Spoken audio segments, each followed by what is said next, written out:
Olá pessoal, é um grande prazer estar aqui mais uma vez falando com educadores e educadoras de todo o Brasil para mais um episódio do Momento Elos.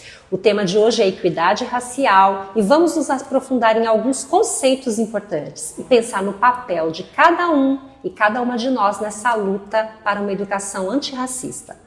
Para isso, eu tenho a honra de trazer uma convidada muitíssimo especial que vai falar com a gente, que é a Sueli Lima Nunes.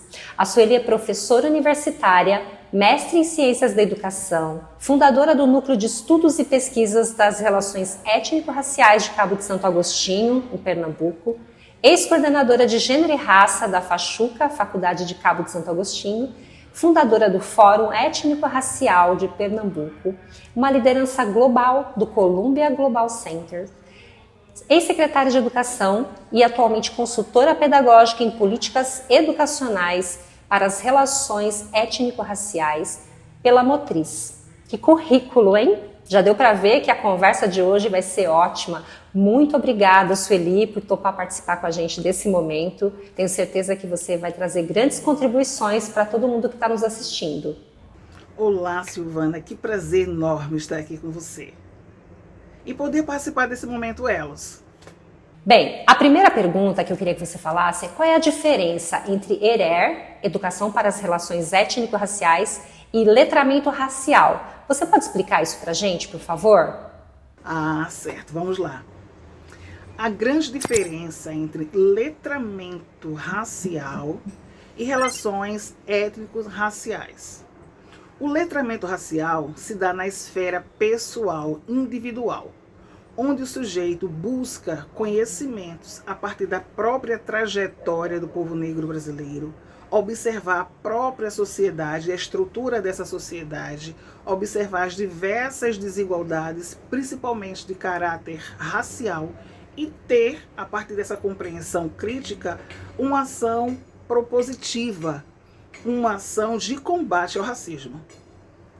Já em ERER, as relações étnico-raciais, podemos perceber também duas dimensões.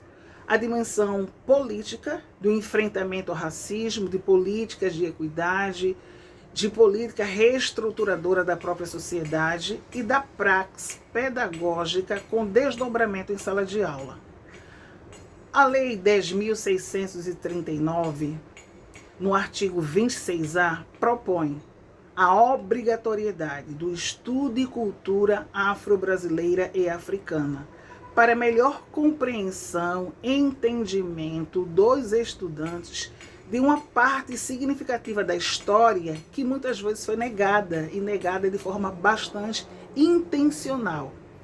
Por isso que é tão estruturador olharmos para os currículos de forma transversal, os processos formativos dos professores, não só continuado, mas também inicial, os aspectos da aquisição de material, como livros, jogos, enfim, com um olhar afrocentrado, e o desdobramento principalmente na aprendizagem. É interessante ter um corte entre aprendizagem com esse recorte racial, para que nós conseguimos aí perceber o que já configura nacionalmente, infelizmente, essas grandes desvantagens entre essas clientelas, entre essa população, estudantes negros e não negros. Porque se nós estamos falando aí de uma conjuntura nacional, nós estamos falando aí de estudantes brasileiros, é muito importante nós trabalharmos com bastante intencionalidade para que a aprendizagem, o direito à aprendizagem, pode ser de fato obtido por todos e todas. Daí a grande importância do trabalho de equidade racial e a grande importância do trabalho em ERER intencional, focado de promoção justamente para estudantes pretos e pardos. Bem, eu queria que você falasse um pouquinho agora sobre o conceito de raça pensado por negros e brancos. Qual é a diferença no conceito para cada um e a que você atribui essa diferença? Falar da perspectiva raça em detrimento das pessoas brancas e negras vai além para o componente histórico. é importante trazer alguns outros aspectos antropológicos, o fenótipo e o sociológico. Quando nós fazemos recorte na própria história e trazemos o período renascentista, é importante destacar que nesse período a nomenclatura raça se deu oriunda à classificação hierárquica de parte do sujeito na sociedade. Ou seja, em determinados povos superiores a outros, não pela cor da sua pele, mas a classificação da estrutura social, raça.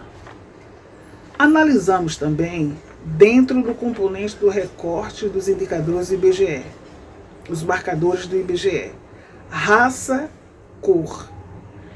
Trazemos aí um aspecto do próprio fenótipo de construção, de identificação do sujeito com relação às suas características, mas existe um outro componente ideológico, antropológico do quesito raça, em específico a raça negra, que nós não estamos agora falando do fenótipo, estamos falando da estrutura social pelo qual o sujeito está inserido, da vivência cultural, da resistência, dos valores, da compreensão desse sujeito.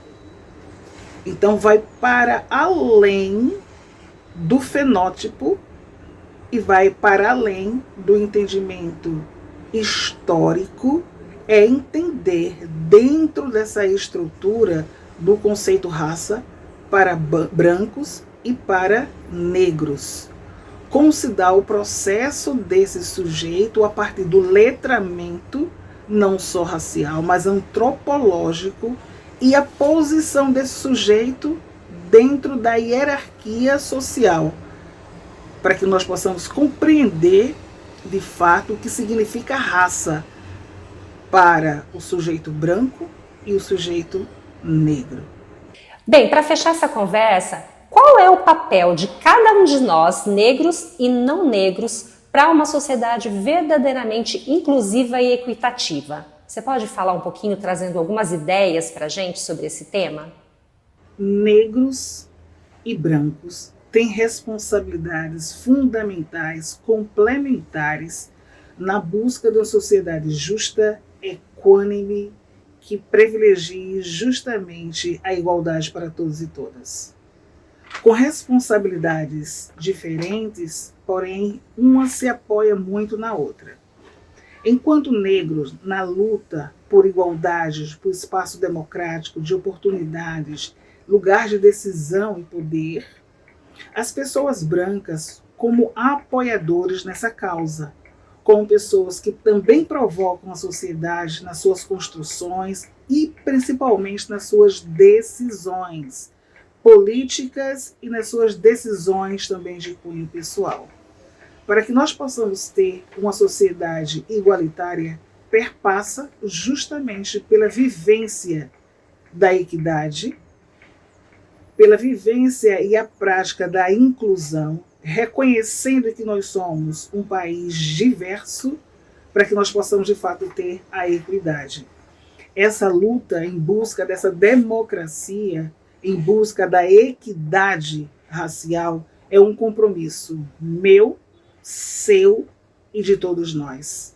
Pois do jeito que está, já não pode ser. Muito obrigada, Sueli. Adorei a sua participação, você trouxe uma clareza nesses conceitos e ideias para a gente colocar em prática também e pensar no papel de cada um de nós. Tenho certeza que contribuiu muitíssimo com todo mundo. Muito obrigada pela participação. Até breve. Encerramos aqui essa temporada do Momento Elos. Que peninha, foi tão boas as reflexões que fizemos, os convidados que recebemos. Obrigada a todos eles que estiveram aqui. Mas se você quiser ver todo esse conteúdo, é só acessar o nosso canal no YouTube. Muito obrigada!